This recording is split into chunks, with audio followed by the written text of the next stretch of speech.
ఎవరైనా నమ్మచ్చు కానీ ఇండియా నుంచి అమెరికా వచ్చిన వాళ్ళు మాత్రం అస్సలు నమ్మచ్చు భయ్య. అమెరికా సంబంధం మనోడితోటి గెంతేస్తుంది. నాకు అమెరికా సంబంధం వచ్చింది. ఇక అందరికి చెప్పుకుంటాయి కదా దోస్తులందరికీ, నాకు అమెరికా సంబంధం వచ్చింది, అమెరికా సంబంధం వచ్చిన తర్వాత ఆమె విశ్వరూపం చూడాలి.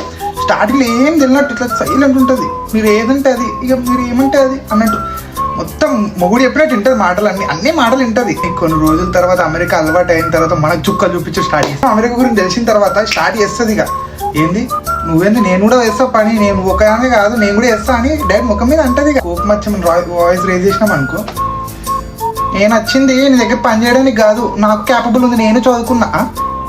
స్టార్టింగ్లో ఏమో సైలెంట్ ఉన్నది, ఒకటిసారి అరుంధతి అయిపోతుంది. మొత్తం అంతా వేస్తుంది ఈయనే. ఇక H4 మీద వేసిన తర్వాత జాబ్ కావాలంటది. జాబ్ చేస్తుంది. జాబ్ చేసిన తర్వాత ఇక మొగుని పిక్క తింటుంది, కొరక తింటుంది, ఇట్లా ఇట్లా ఇట్లా పిక్క తింటుంది. అలవాటు అయిపోతుంది. ఇక అమెరికా మొత్తం ఏమైనా వెళ్తున్నా ఫీల్ అయిపోతుంది. ఒక మంచి హస్బెండ్ ఏమన్నా అదా ఇదా అని అన్నాడు అనుకో, ఇక స్టార్ట్ చేస్తుంది. ఏంటి నీకేనా, నాకు కాదా, ఎక్కతక్క చేసినా అనుకో విడాకులు ఇచ్చేస్తా. వాళ్ళు అందరికి చెప్తే ఇట్లా వీడియో కాల్ చేస్తే చూసినా మా హస్బెండ్ ఎవరు అనుకున్నాం, ఇట్లా ఇట్లా అన్ని అందరికి ఎప్పుడో కూర్చుంటుంది. ఇక ముచ్చట కానీ ఇక్కడ తొక్కుడే దొక్కుతుంది హస్బెండ్ని. ఇలా అన్ని పనులు చేసే అమ్మాయి ఎండ్ ఆఫ్ ది డే వచ్చేసరికి ఏం చేయదు. ఇక ఖాళీ కూర్చుంటుంది.